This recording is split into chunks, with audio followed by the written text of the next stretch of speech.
you guys started a mortgage company. When did that happen? I think now I'm in the headspace to where like I believe I can do anything. We just need to figure it out and execute. And so how was it the first couple of years for you in business? So the plan is to expand to other cities? I was telling my team like, hey, let's get shit knocked out. Let's not wait till tomorrow, right? So we're like, I have to get it done tomorrow. Why? If you could just do it today. What is your plan for generational wealth? I didn't know what I was getting myself into, right? I had the vision. I knew what potential I had. I know what I could have achieved, but I was trying to figure it out, right? It's scary. If the rate goes down, you can refinance. So for me, it's a win-win, especially in this market right now when there's like a bunch of houses for sale. Yeah. Sellers are paying closing costs. Sellers are like, man, some people don't want to be tied down to assets, right? So they'll just rent, but they're able to move around. The most amount of money in the least amount of time, the least amount of work. Welcome to another episode of Pick Up the Phone podcast. I am your host, Josue Llanas. I'm the CEO of Bancom.io. I specialize in helping small businesses with sales, marketing, and artificial intelligence. Today's guest is Jay Bustos. Jay Bustos owns a company with his wife. They do over 100 million loans a year. They do $50 million in real estate transactions per year. And just recently, you guys, I think you were top 20 under 40 realtors in Houston. Yeah, that's right. Yeah. Yes, sir. Yeah, so thank you so much for being here, bro. Man, thanks for the invite. I feel like we've been trying to do this for a while. Yeah. We planned lunch, right? And it didn't work out. Right, and you're like, right. hey, just come on the podcast. So now we're here. Now we're here, bro. Well, I'm happy to be here. You had probably one of the best entrances at that event that I saw. Yeah. No, thank you. So everything you try to do is you want people to say, who's that? Right. So you want to stand out from everybody else. So my marketing coordinator who's sitting over there was like, hey, on these videos that we start doing, like, you see everybody popping champagne. He's like, let's just do confetti. Right. So I was like, all right, that's a cool idea. Right. So we've been doing that on the videos. And then at the walkout, he was like, man, let's pop the confetti. And I was like, all right, cool. Right. Yeah. And I printed out this money with my face on it. It had all my information on it. Yeah. Right. So I was like, hey, I'll just throw the money out. We'll play a cool song, pop the confetti, and make everybody like, hey, who is that? And it was awesome, bro. Dude, great time.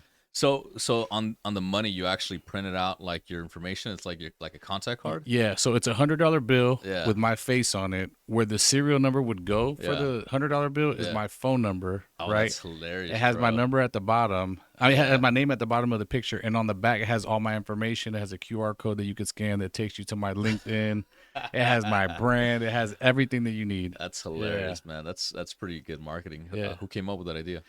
I did actually. Really? Yeah. So we were at the office, and this guy, he brings bananas every week, but he has like a $20 bill. You ever seen the $20 bills that are like the church ones? You open it, and it's like, oh yeah, come to church and stuff. Yeah. So I came up with that concept, but then I was like, hey, I'm gonna make it look real. So you fold it, it looks like a real $100 bill. Then you open it, and boom, it's your boy on there. Surprise. Yeah.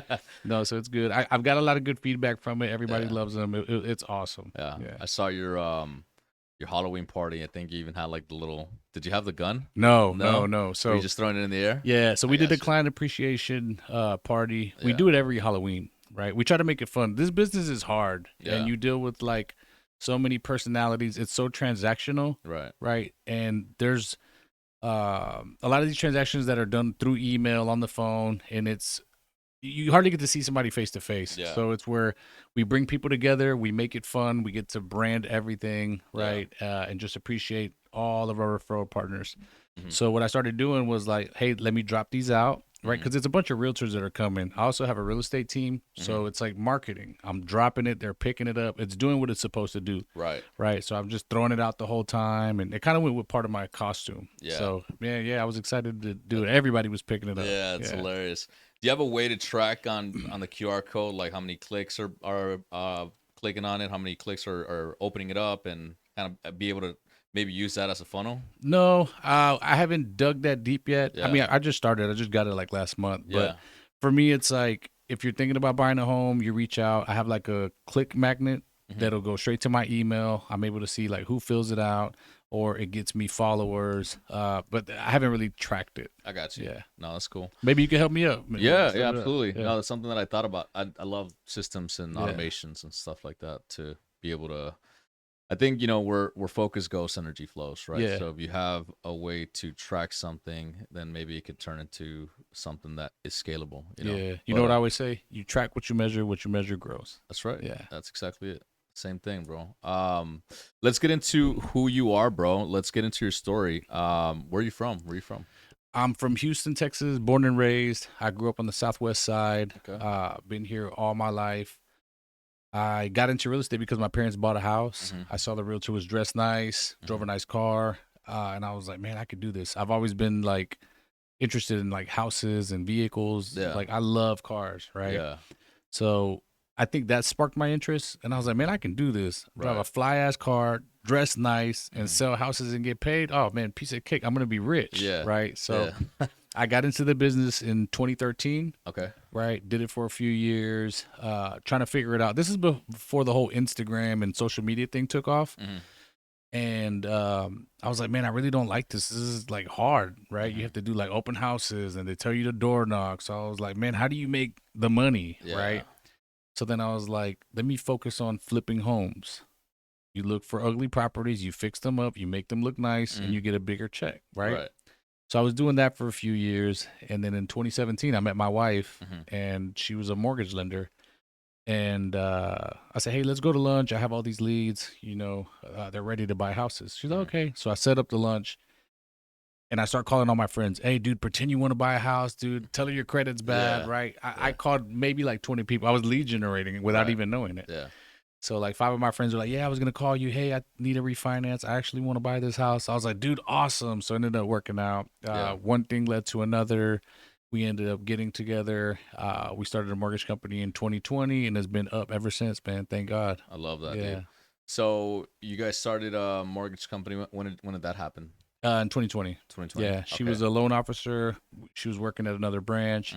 I wanted to have more creative control as far as like throwing our parties, doing our own thing, and having a company that was going to actually support our business and help us grow and teach us, right? So I've always been business oriented to where I'm like, hey, let's treat it like a business. Let's be consistent. Let's teach others to do what we know how to do and help them out, help them grow. You help them, you make life good for them. Eventually they make life good for you. And then you just replicate it and add more to it. So I became obsessed with trying to grow my company, her company, right? It went hand in hand. I get to work with my wife, you know, which is awesome. I'm with her all the time. And then she's in a different part of the business that I'm not in. Yeah. Right. So let's say she's on the computer dealing with realtors. Like I'm out and about, right? Like looking at construction and development. I get to see what goes on. I'm driving around everywhere.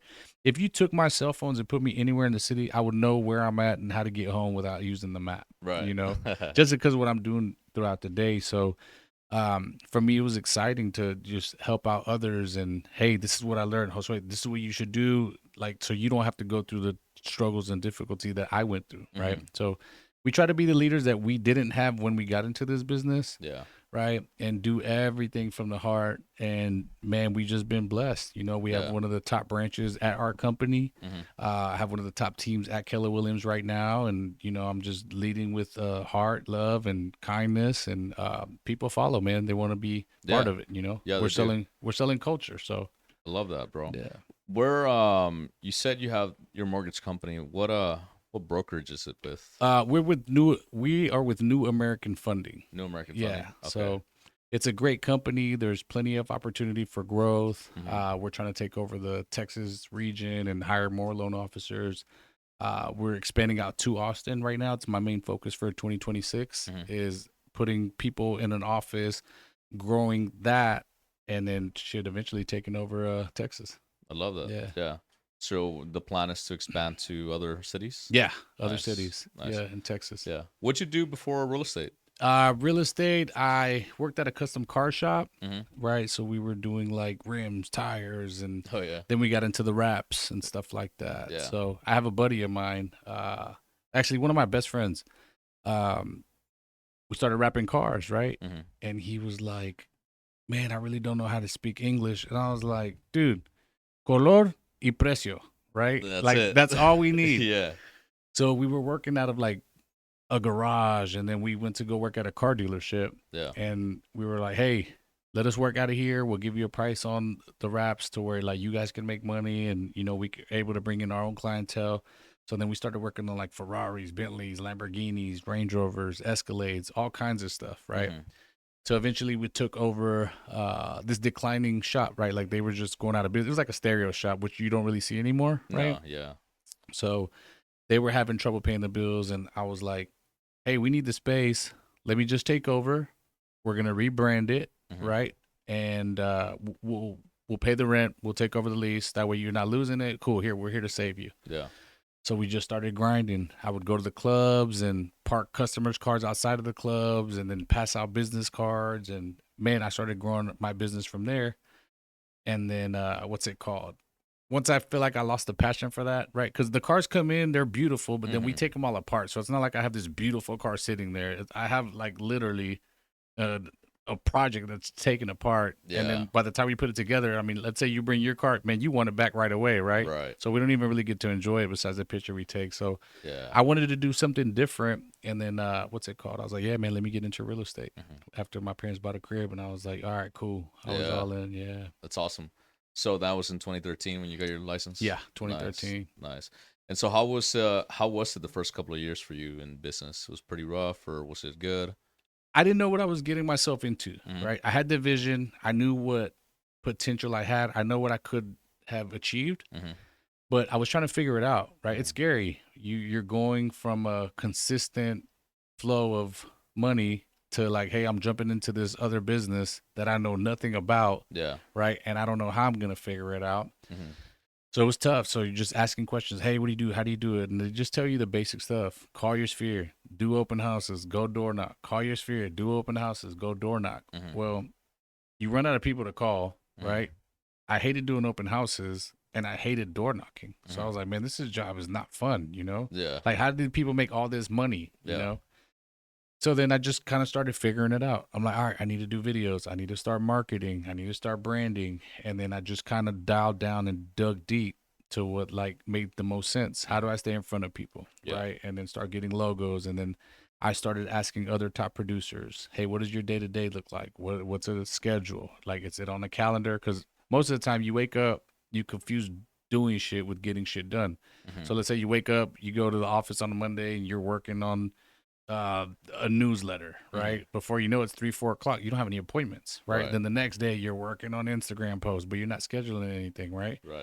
So then I'm like, I need to be setting appointments. I need to be reaching out to people. I need to be in front of people. So once I just systemized it, focused on the things that I did like doing, which is like Instagram. I like dressing up and like talking to people, right? Then it just became second nature, you know? Yeah, very cool.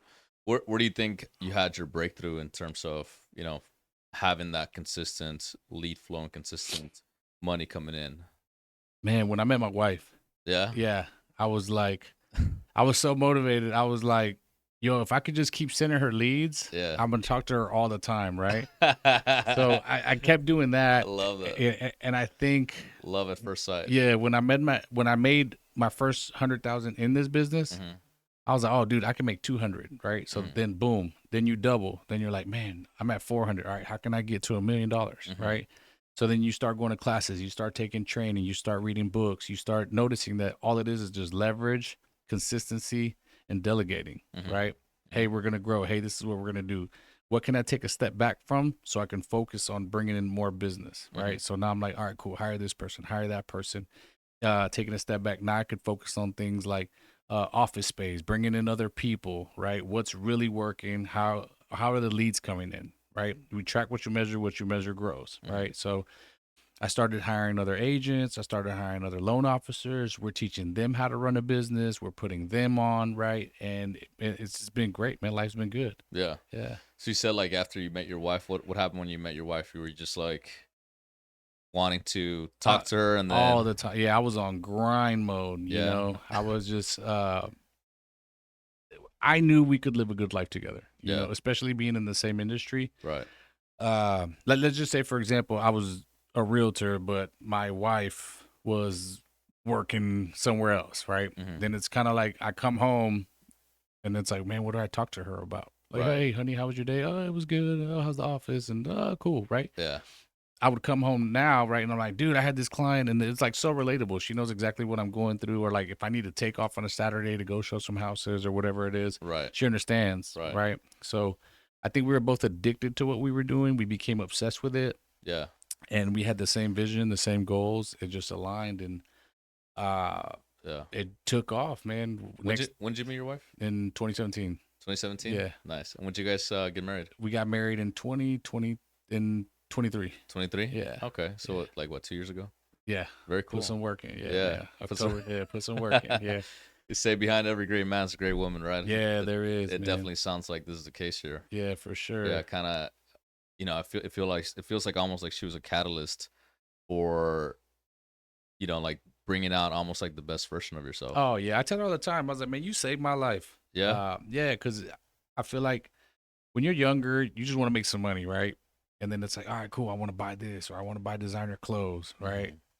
Then you're like, oh, I want a car. So there's only so much shit you can buy. Now you got all this money. You go to the mall, you don't even want nothing. Mm-hmm. You're like, man, I don't want to buy this. I don't even want to go to the mall now, right? I hate going to the mall. So now it's like, all right, cool. You got all this money. You got the car, you got the crib, you got the clothes. What do you buy? Yeah.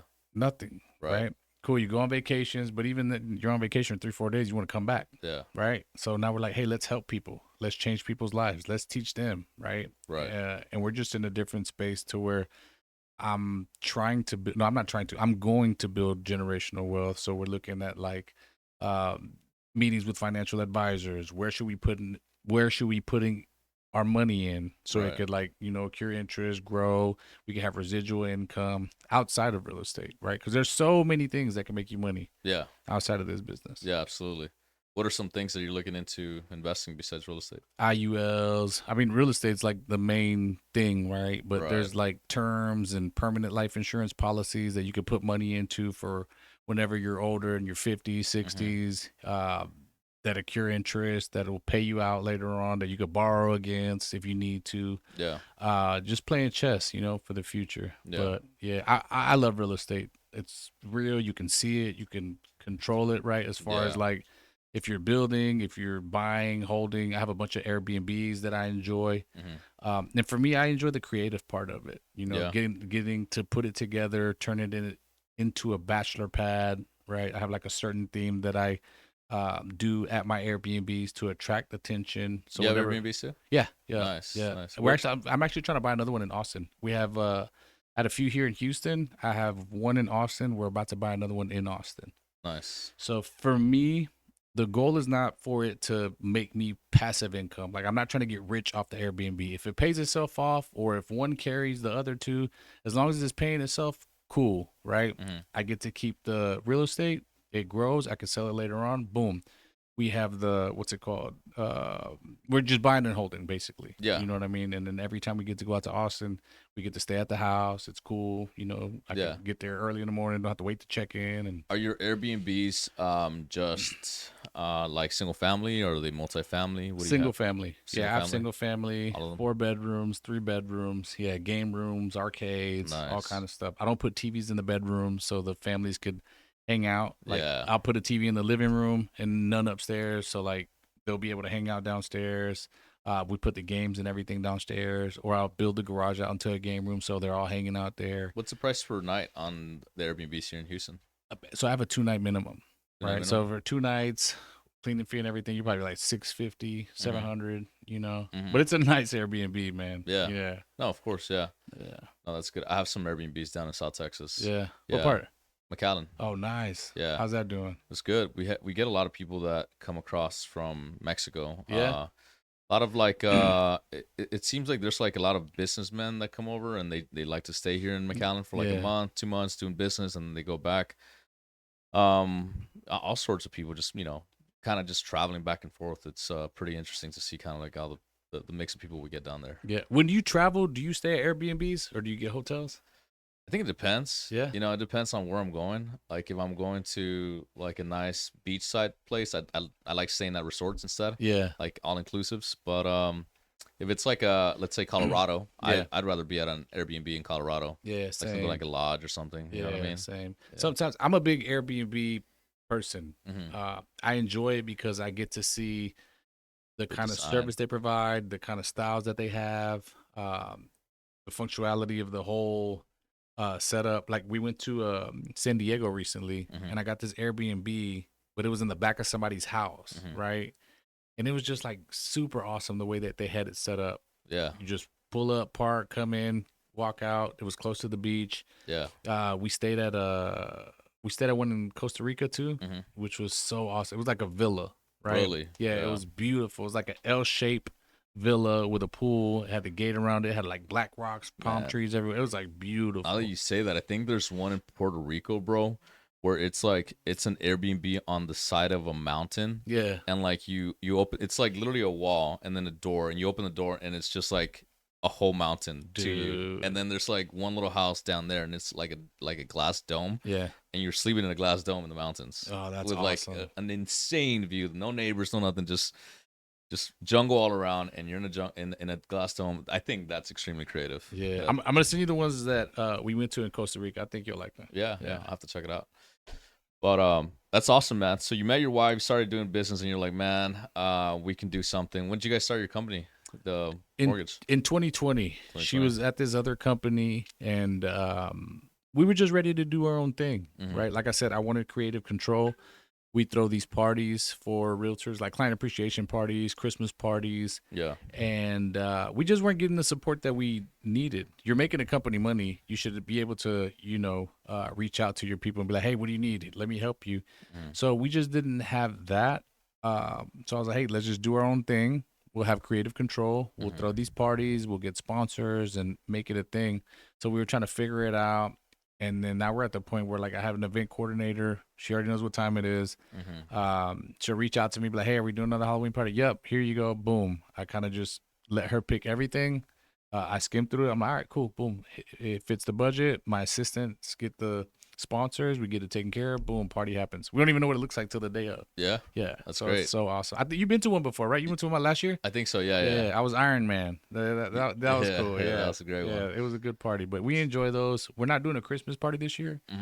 I feel like it's saturated and people are just like party hopping. Yeah. Right? So we want to be a little bit more intentional. Right. We want to talk to our guests and, build relationships with them, take pictures with everybody, and make sure they have a good time. Yeah. Yeah, I feel like you definitely do them really well. Yeah, thank you. Bring a lot of people in. It seems like there's a lot of camaraderie in the room, a lot of good vibes. So. It is, man. Shout out to my team because they put it together, even though it looks like we do, man. Yeah. Awesome team. No, of course, man. Nothing great ever gets done without a team. Yeah, for sure. Yeah. So after, what has been kind of your biggest struggles with growing a company so far? The biggest struggle, well, it's always yourself, right? It's like, what do you want to do, right? Why do you want a team? What are your goals? How much money do you want to make? Why are you doing it? I feel like if you're doing it for money, then it's not really, what's it called? Then you're a slave to it. Because now you're just like, oh, I need to make money. I have to close. And it's so vain. But when you do it with the good intentions of like helping others and like all of our employees, man, we change their lives. We help them. Everybody has like their own family, their own goals, things that they want to do. And us helping them achieve it makes me feel good. I feel fulfilled whenever like, my people are here. They're with me all the time. But, when they hit their goals and we've accomplished so much in this little time that we had, like it feels good to be able to teach them and help them. And man, they're young, man. That some of these people like in their younger 20s and getting into real estate. I didn't get into this till I was like in my late 20s. I wish I was like 18, 19 and got into this business, right? But just, it's fulfilling helping out others and changing people's lives.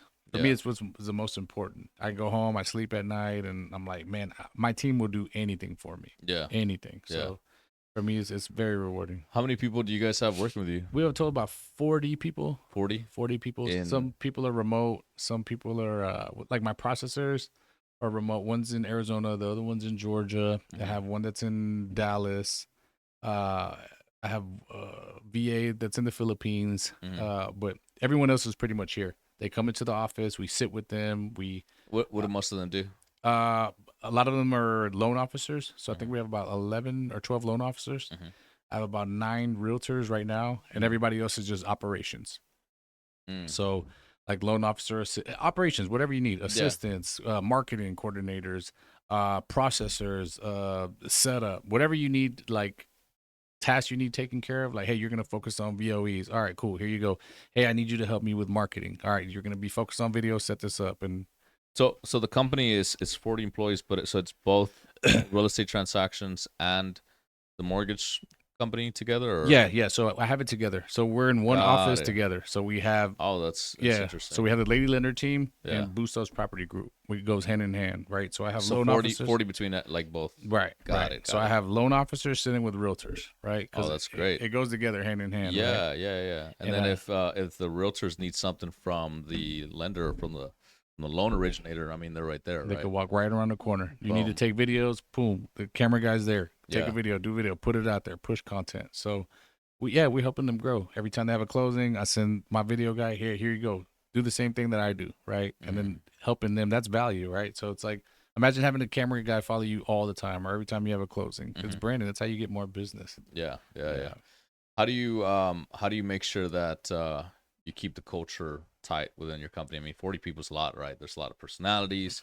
What have you done right now for culture and making sure that that's like on point with whatever it is that your vision is for your company? So I'm at the office every single day. Yeah. We have meetings every other week to go over like pipeline and things like that. But before we dig into the numbers and stuff like that, like, hey, how was your day? How was your week? Does anybody have any wins that they want to share? Any troubles, right? What's going on? And it's a time for them to bond, right? And then I have my other separate meeting with my realtors that I'll go over like 10 goals for the year, right? Like, what went well for you this year? What didn't go well? What could you have done? What do you want to do that you haven't done? And then we set plans for those goals, because a goal without a plan is just a wish, right? I could sit here and be like, hey, like you tell me, hey, one of your goals is to go on vacation, right? I'm like, where do you want to go? Like, well, I don't know. I'm like, all right, cool. Let's write a place down. Right. Now you're like, hey, I want to go here. All right. So let's say you want to go to Costa Rica. Cool. Start looking up how much the tickets cost for Costa Rica. Now you know how much the flights cost. Start looking at Airbnbs. Now you start putting it together. Now it's real, right? Then you just dial down, hey, I need to save this amount of money to go on this trip. So now you have a plan to execute, right? Yeah. And just making sure that we're helping them reach their goals of what they want to do, being supportive, being there for them. I create a fun work environment. Like if you go to my offices, it's like a bachelor pad. I got neon lights everywhere. It's all black. I have a Red Bull machine. It's a vibe, bro. Yeah. So it's super cool. That's fantastic. Yeah, sounds like a great time. In terms of you're scaling, when did you start actually bringing on a lot of people in your company? After COVID. After COVID, yeah. When the rates, 22. No, whenever the rates were like 2.9, like 3%. Oh, yeah. I actually thought it was a bad market. It was horrible. You couldn't get people inside of houses. Yeah. Everybody was qualifying for a house, right? Yeah. But you couldn't get them inside of houses. It was multiple offer situations. People had to come out of pocket to buy houses, right? And then I was just like, man, I'm driving around on Saturday and I can't get these people inside of a house. Yeah. And then I was like working Saturdays and I was like, dude, I have to have somebody show houses for me. I can't be doing this, Like it's taking up a lot of my time. Right. So then I got a buyer's agent. Then I was stuck behind the laptop, right? And I was like, man, I need somebody to handle the transaction for me. So then I got a transaction coordinator. Then I had time. Then I was like, oh, wow. Yeah. All right, cool. Like, what else can I do? So I started putting people on my team and just delegating things and tasks and passing leads. And, hey, can you take care of this for me? All right, cool. Hey, can you handle this for me? And then it helped me focus on growing the business. I started taking classes. I started asking other people, like going to lunches. I do this thing called 52 dates where we might have like breakfast or coffee or lunch with somebody, right? Every single week. And then just ask them about their business. Hey, how do you do this? What's working for you, right? Like, what's your business like? And you just take little nuggets from them and share. And it's helped me grow a lot. I think leverage is key. Delegating things has been awesome for me. It gives me my time back. Yeah, absolutely. And then in terms of you said like 2021, started hiring people. What has been kind of like your biggest successes that you've had with people so far? Man, just pouring into them, right? Like taking the time to teach them. There's a lot of bad leaders in this business. Yeah. Sometimes people don't do it for the right reason, or it's just about them. But when you actually help people, like success leaves trails, right? People want to be part of something that's good. So I believe you're gonna attract what you reflect. Right. So like I said before I got here, we hired somebody. We had a job fair yesterday at my company, and she was like, "Hey, I see what you guys are doing. Your team talks highly of you. Like, man, I want to be in."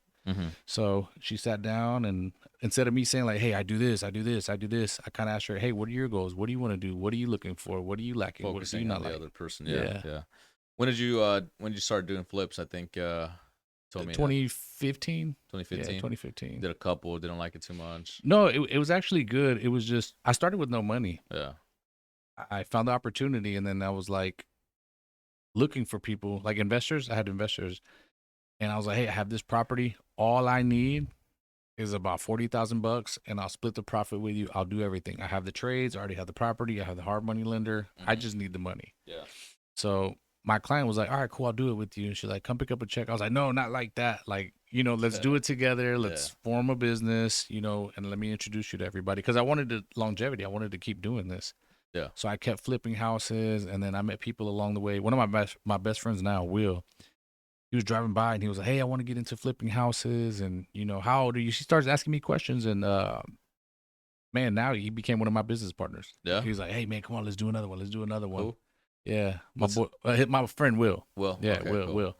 He was just like, he called me last week. He was like, "Man, the guy you are now is who I saw a long time ago." Yeah. And I was like, "Man, that's awesome." He's like, "I always knew you had it." And he's a little bit older than me, Yeah. but he's always giving me like good game and very, very good advice. Right. So, yeah, it's been good. I got into the flipping thing, and then I just focused more on my business. It was making me more money than like, hey, flipping houses, because it takes a lot of your time, like tracking down deals. So it got to a point I just wasn't enjoying it. I wanted to be around people instead of just being stuck at one place and going to floor decor and shit. When did you start doing the land development? This year. This year? Yeah, this year. Nice. I was thinking big. We went through like some health issues, and I was just like, man, I need to take a step back now that my business is running on its own and focus on like other things. Like what else can make us money? And real estate, it's easy, right? I talked to a couple friends, and they were doing it like making bank. So I was like, man, I could do this. I'm already in the business, right? I have a license. Doing what? Land development? Yeah, like building houses. They were out in Dayton, like killing it. Yeah. Killing it. Making so buku like, money. Dude, driving Lambos and all kind of shit. So I was like, dude, I could do this too. So I just started doing the numbers. I started reaching out to a couple friends, and man, it was up from there. Started buying land, got with architects, and then I was like, all right, what else do I need? Got with lenders, and man, it's been up. Nice, man. So you started doing land development this year. What kind of projects have you done so far? Duplex in Spring Branch, and then I'm building like a 2,800 square foot house out in Sealy. Okay. It's easier to get permits and stuff. In Sealy, yeah. Yeah, instead of like the city. It's a lot of shit you got to deal with in the city, but you got to go where the world isn't going, right? Yeah. And right now, since I live out there in Katy, everything's going towards like Brookshire, Sealy, and all the way down. What's it called? I've I-10. seen that. I think I saw some sort of report that said that like some area around there in Brookshire, I think you mentioned. Yeah. Like there's like a city down there. It's like one of the fastest growing cities in the nation. Yeah. It's pretty crazy. Yeah. Fulshire. Fulshire. Yeah. Fulshire's crazy. That's what it is. Yeah. Yeah. You can get to Fulshire from I-10 all the way down to 1093. 1093. Yeah. That might be a good area for you to focus on and maybe go and develop some properties out there. Yeah, that'll be cool. Just what makes the most amount of money in the least amount of time with the least amount of work. Yep. Development. That's it. Yeah. Yeah. We were talking about Justin Davis a little bit ago. My man, that's my guy. That's my brother, bro. Yeah. A shout out to Justin Davis. Yeah. Shout out Justin. He always he's very supportive, really amazing guy, and offers a ton of value. Yeah, he does. I'm sure you've talked to him about some developments, yeah? Yeah, he's just like, just do it, right? I think you stop yourself, right? Yeah. Us as humans, we naturally try to talk ourselves out of things. Yeah. And finding things like why you shouldn't do something. Right. Or it could be too hard, right? Yeah. I think now I'm in the headspace to where like I believe I could do anything. We just need to figure it out and execute. Right. So even on the way up here, I was telling my team like, hey, let's get shit knocked out. Let's not wait till tomorrow, right? So we're like, I'd get it done tomorrow. Why? If you could just do it today. Right. So that's how I just started. I saw him doing it. I got motivated, and it's not hard. It's not out of reach. You just have to ask the right questions. And man, Justin's an open book. Hey, I demolished my first investment with one of his guys. Yeah. I was like, hey, I need a bulldozer. Hey, I got one. Call this guy, right? Yeah. And then I was like, hey, I need plans. Hey, call this architect. So There's a lot of people out here willing to help you. I think all the most successful people in the world that I've seen are always so ready, willing, and able to help you. Yeah. And so, I think whenever I came from a very poor area of the country, and a lot of people that I grew up with were always very, and I think they didn't even know that they were this way, like crab mentality, right? Yeah. Crab trying to go out of the bucket, and then you grab the crab down and bring it back to Crabs the in a bucket. Yeah. It's this mentality, it's a scarcity mindset. I Right. think it comes from a feeling of lack, a feeling of absence, right? And I think that happens normally whenever there's not a lot of wealth, whenever there's a lot of poverty, right? You feel like you have to protect everything because you work so hard just to amass so little, right? And then you get into the space and you're, like we're, for example, like in Houston, and it's just up, like everything is just so open minded, everything is just so readily available, information, knowledge, money, resources, people, and everyone's just ready, willing to help you out with anything you need. Yeah, especially if you get around a good group of guys, man. I know I've been reaching out to y'all, like, bro, let's do something, let's hang out and just try to learn. I talked to Jonathan. He's been very like an open book, and even you, man. It's like, hey, let's get together. Let's like figure something out. Let's have lunch or um learn some stuff from each other, man. To me, that's like super important, right? There's a lot of people that do want to help you, man. So I appreciate this. This is cool for me. You know, coming out here, like it means a lot to me. Absolutely, bro. Yeah. It's always great to have great people, on here. And, besides just, monetary accomplishments aside, I think, and Noah and I were talking about this earlier. We're talking about, he asked me a question. He said, what's going to happen whenever AI takes over, right? And then everyone has amazing content. Everyone has incredible design, graphic design. Everyone is kind of like in the same playing field, basically, right? Because of AI. What happens next? Who stands out in front of the other? And I told him, I think at that point, what the people that will win are the people that are the most authentic, right? The people that are most genuine. Real always wins, because it doesn't matter. Like we could sit here and be like, hey, let's systemize our business, right? Like let's say right now we're gonna systemize whatever we have. Hey, let's use AI. AI is gonna do this for us. It's not the same. It doesn't have the human touch. And I don't know about you, but I still want human interaction whenever I'm doing something, especially conducting business.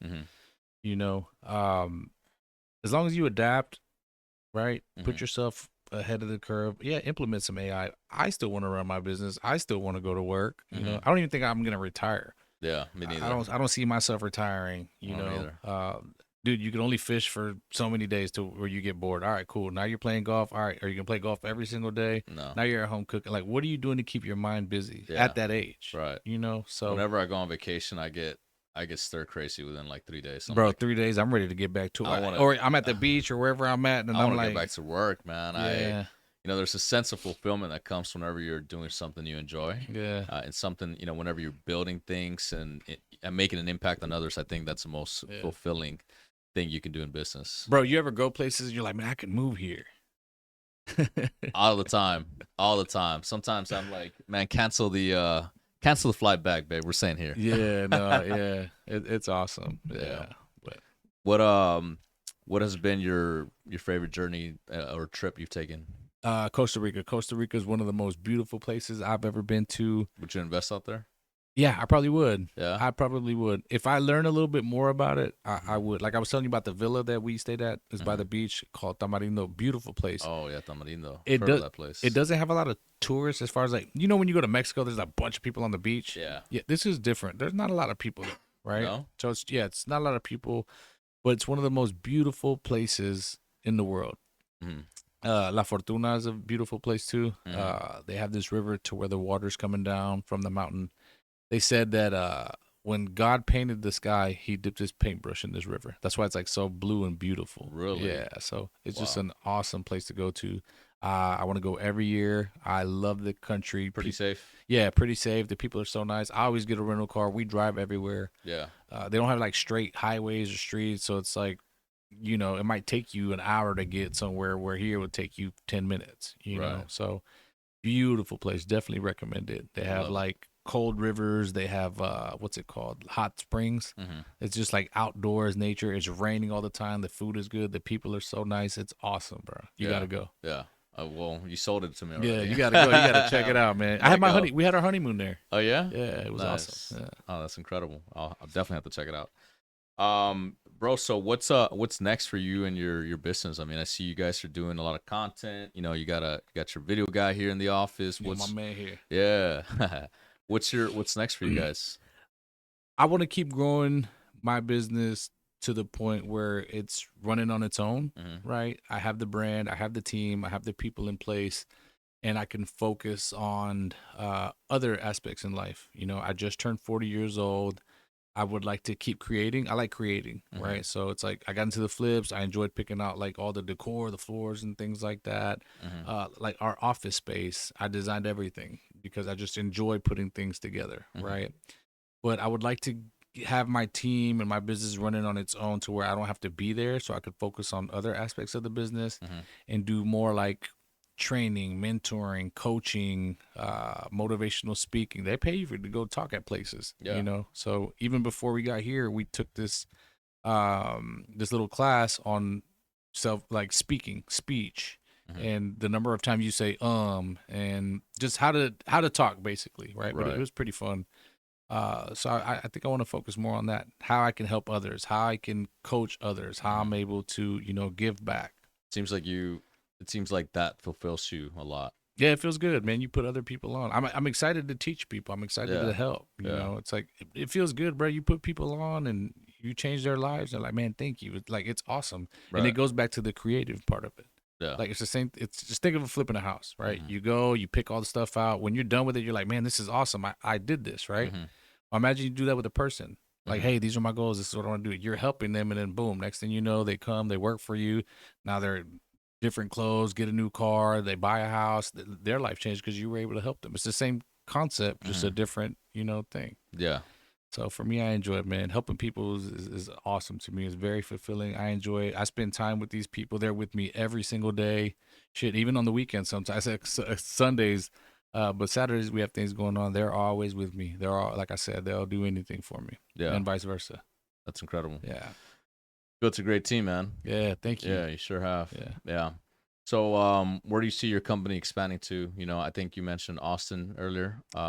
Yeah, we're trying to go out to Austin right now. Why Austin? What brought you out there? Man, I love Austin. Yeah. You could hike, you could be outdoors. It's the closest place in Texas to where you could drive 2 hours away, go to a lake, and go hike. There's mountains, right? The weather's good. You're still in Texas. You know, it's like LA, but in Texas, right? Yeah.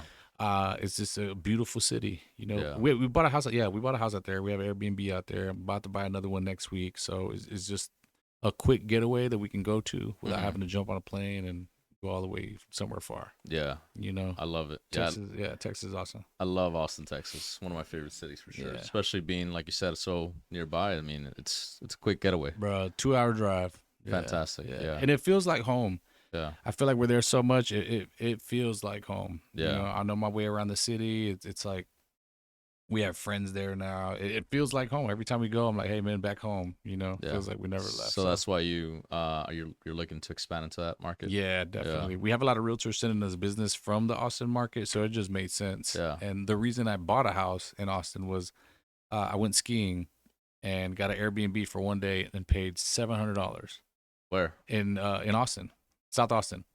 You say you went skiing? Yeah, skiing, like water skiing. Water skiing. Yeah, like surfing basically. Got it. So we went surfing, and I was like, man, I just paid $700 for Airbnb for one day. Yeah. I was like, I'm doing this back home, right? And two days and a cleaning fee. Yeah. So I was like, man, if I'm already doing it here, I could do it in Austin. Yeah. So we came back on Sunday. On Monday, I told my wife, I was like, hey, I'm gonna go to Austin tomorrow, and we're gonna buy a house. Yeah. And she was like, no, I don't want to go. I was like, cool, I'm going. So I told one of my realtors, I'm like, hey, come to my house, get here at 5 a.m. We're going to drive out to Austin. I'm buying a house.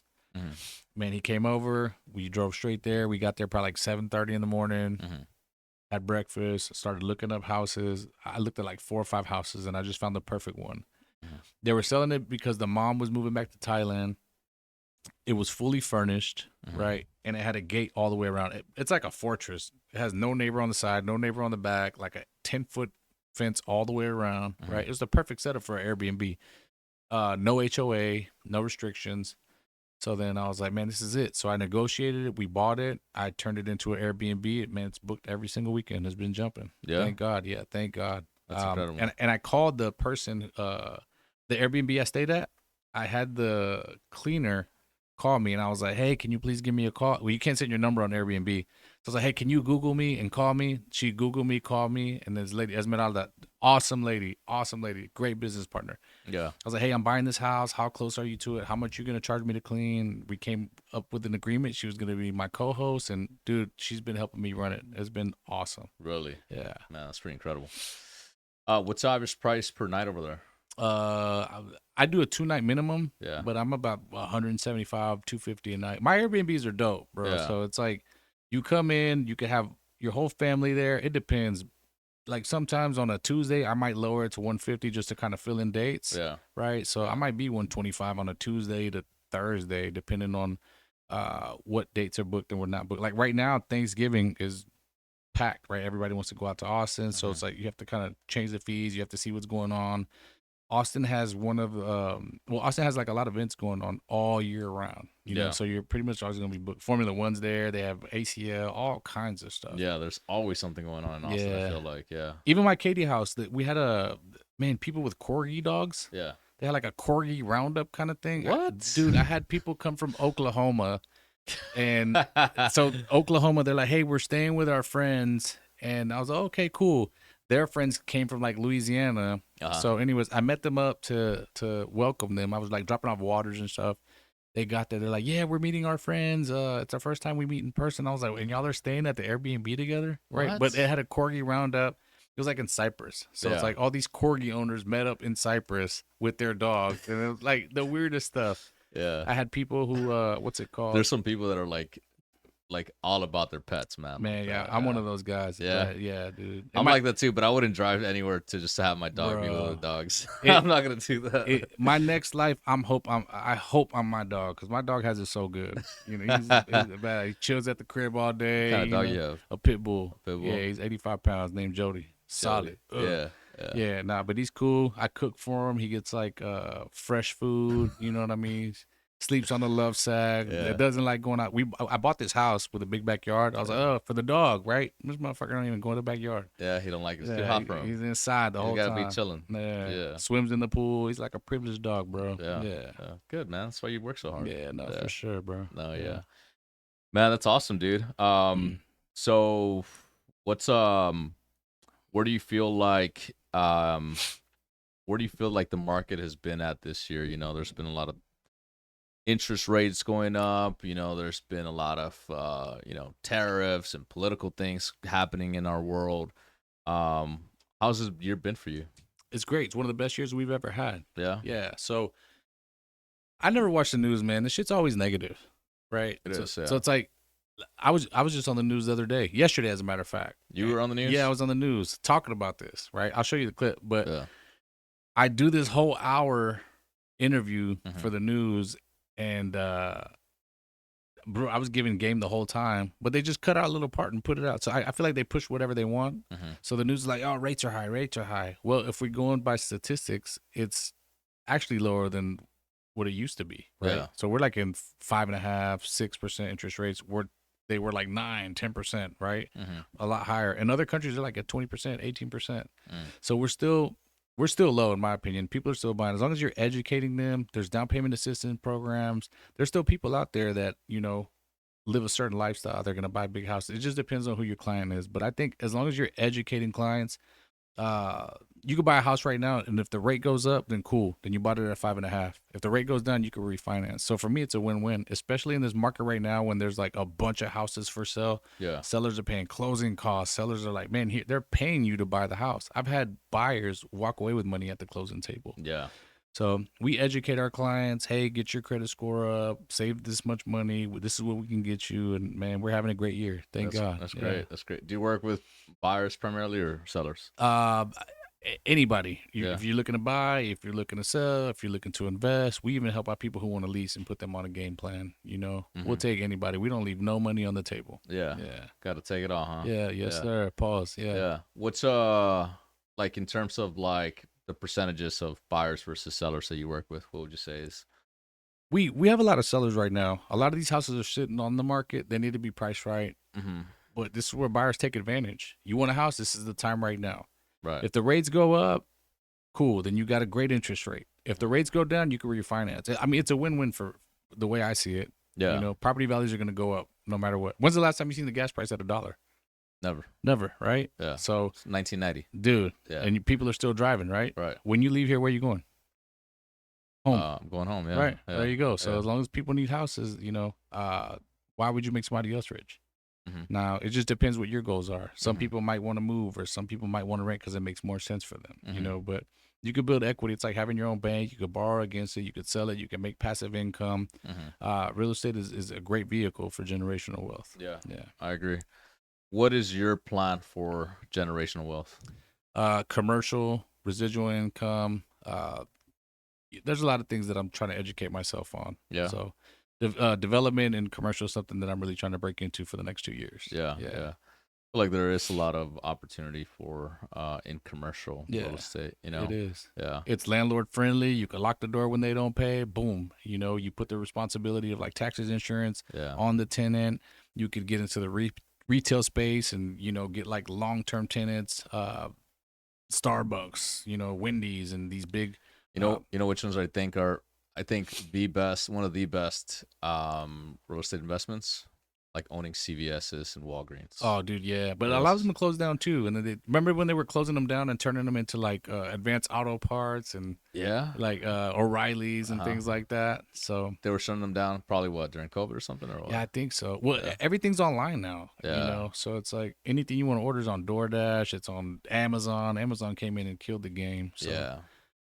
But I mean, regardless, it's real estate, right? Like, what can you do with it? What are you going to turn it into? I'm in the process of looking for an office now for our mortgage company, right? But I'm also thinking in the future, because when I'm done with this, let's just say 3 to 5 years, and I want to rent it out and keep the asset, I'm going to run water lines all through the walls in case I have like a dental office or a beauty salon, right? Like, hey, oh, this doesn't work. Oh, you don't have any plumbing. Nope. Yes, I do. It's right here, ready to go. So you need to think ahead as well, right? And be able to see where you're headed.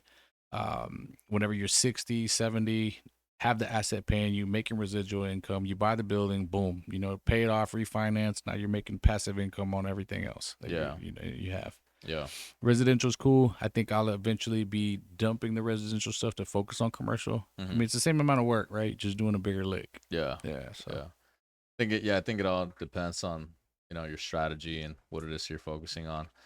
I remember talking to someone a long time ago, and they, you know, really wealthy guy, and he focused primarily on houses between 250,000 to 400,000 houses, and he would buy them and rent them out. And the main goal was always brick houses, you know, 4 bedrooms, 2 baths, no 2,000 pool, square feet, no pool, houses that are definitely going to appreciate in value, and then non-problematic tenants, like really good tenants. So he would get nurses in there, firefighters, police officers, people that have like really good steady income, houses in good school zones as well. Good school zones, and just like rent them out, and like that was his model. So like, you know, it works.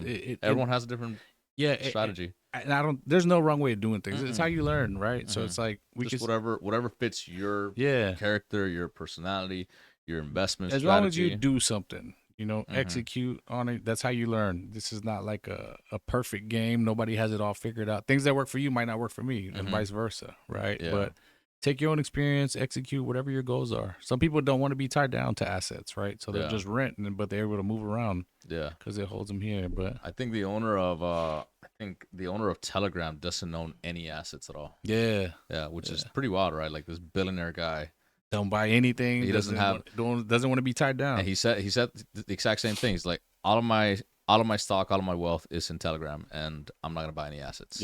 Why? Because I don't want to be tied down to any one place. I don't want to be tied down geographically, politically. This guy's like tied now to like political things because of Telegram, right? Like all these, like, you can't move anywhere, man. Buying shit is a problem. You start buying cars, all right, cool. You got 4 or 5 cars in the driveway, and then you can't find keys. The tires go flat, batteries die. You can't get them out. You need to move. It's a headache, man. It ties you down. So I definitely understand that too. People also don't. I think they misvalue how much it takes to upkeep assets. Also, Oh yeah, like yeah. like you just mentioned. Just mentioned a couple things with cars, but think about houses. You got your roof, you got your HVAC, plumbing, Lawn electrical, maintenance. everything. Yeah, Yeah, it's a yeah. lot. It's The pricey. the miscellaneous stuff, man. I got to replace all the beddings and sheets and things like that now. Yeah, It's an yeah, expense. It's just an expense. It's an ongoing expense. yeah. Just You know. just open up a little claims on the Airbnb, bro. Yeah, Say the I guest trash tried. the trash I the bedding. I try. Sometimes I'm cool with it, man, but I try not to let them get away with it. I mean, I try to be a 5-star guy. I have all 5 stars, but Yeah, man, sometimes they just break stuff, and you really got to go down there and be like, "Yo, man, you got to take care of this. I gotta need pay me. up, Yeah, brother. you got to pay up, man. Yes, yes, yes, indeed. Yeah." That's awesome, man. If someone wants to work with you, man, how would they be able to contact you? So you could just Google me, Jay Bustos. I'm on Instagram, TikTok. I'm all over the internet. JAY_BUSTOS.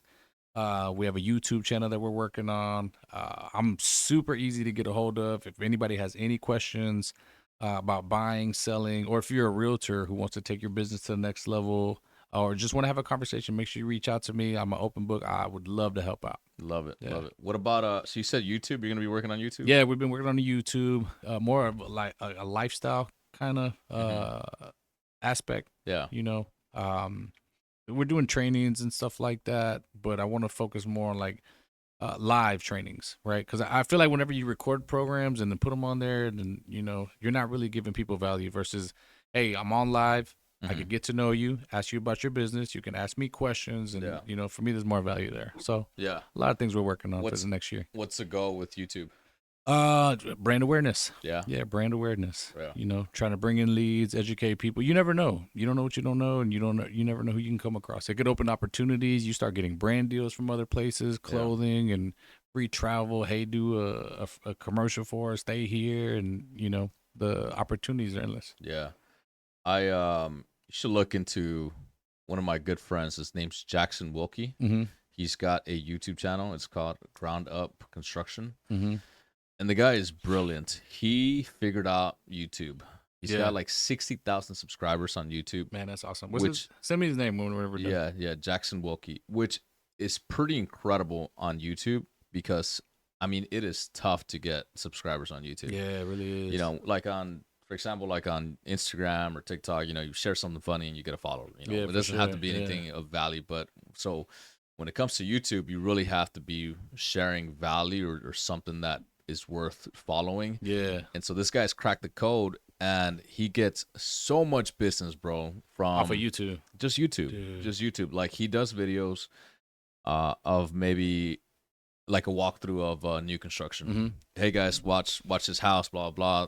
This is the foundation. This is the these are the framers, blah blah blah. This is what's gonna happen. This is the timeline, and then just educating, and then people reach out to him. Hey man, I wanna buy a new house. Yeah, and boom, that's just, how it is. Like just a ton of leads, Dude, YouTube is the new Instagram. I would say YouTube is probably one of the best ways for lead generation because the people that listen to it and pay attention on YouTube are going to be much more relatable with you. They've already seen you on a video for an hour, however long a video is that you put out, so they just feel like they know you more, and then they're ready to buy whenever they're in the right mindset. Okay, hey, I got my pre-approval letter, blah blah, or let me go talk to Jay so I can get a pre-approval letter. Right. I feel like it's the level from them like not knowing about you to being ready to buy is a lot shorter on YouTube than like on other channels.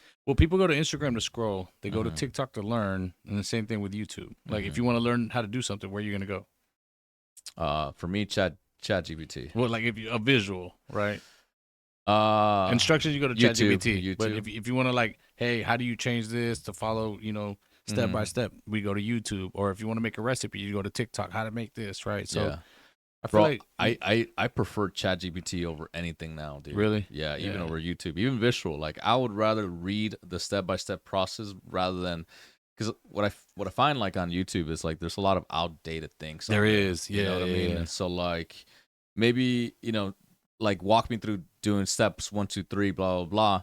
YouTube maybe like even months, that it hasn't been updated, and so I'm like following it, and I can't follow it anymore. Right? I get it. Makes sense. ChatGPT is like, hey, give me information that's up to date right now in 2025. Go and look at any resources online to find the answers to my problem. Makes sense. I get it. Yeah. It's good, bro. It's a game changer. Yeah. I talk to ChatGPT a lot. Yeah, me too. I have my own ChatGPTs. Yeah. So I did the one like so I have my own what do you call it? I have one named Jarvis. That's for real estate. So I have like the SEO search wizard, the Realtors wizard, the funnel wizard, YouTube wizard. Then I got Jarvis. So Jarvis knows everything about me, my business, what I ask it. It's real estate related. So it kind of gets to know me in a sense. Oh, it's like a model, like yeah, like it's a Chat GPT for real estate. Then I have a Chat GPT for like home stuff. You know what I mean? So it's its own book, basically. Got it. It's its own wizard. Yeah. That's interesting. Yeah. Very cool, man. Very cool. Well, man, this has been a lot of fun. Thank you so much for coming out and talking, having a good chat. I think that if anyone wants to reach out to you, they can reach out to you on Instagram or Instagram, Facebook, everywhere. My number's all over the place. Yeah, ready to go. Awesome. Yeah. Thanks a lot again, man. I appreciate your time. Nah, bro. Thanks for having me. It's been awesome, bro. Yes, Glad we did this. Thank you, bro. Yeah.